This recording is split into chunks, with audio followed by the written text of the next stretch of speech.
Dobelli's number 20, outcome bias, is that when we are evaluating whether or not a decision that we made was really a good decision, we evaluate it with all of the information that we have since we made the decision. So let's say you make a decision on Monday. 4 or 5 days go by and you reflect on that decision. You decide, that was a really kick-ass decision. That was exactly the right thing to do. So glad I made that decision. When you assess that decision that you made a few days ago on Monday, other things have happened since then. You have all of those additional things to help you look back at Monday's decision and decide that that was a kick-ass decision that you made. But that's not really a good way to assess whether or not the decision itself was good, valid, or effective. Let's say the decision that you made on Monday, you look back on it and you go, well, that was a shit decision. What was I thinking? And we get into these death spirals for decisions that we made. And we don't actually know effectively whether or not that decision was good.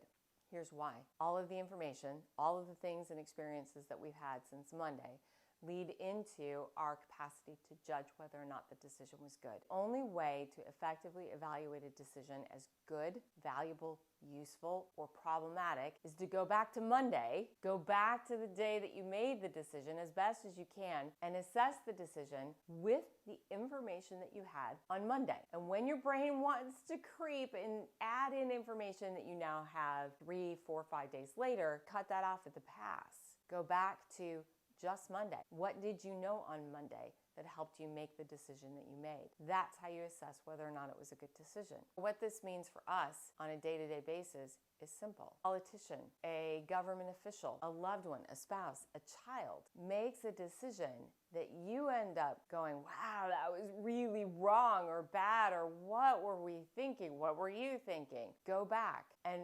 realize that you're making that judgment about the quality of that decision with a whole bunch of additional information that the people who made that decision in the first place probably didn't have at the time.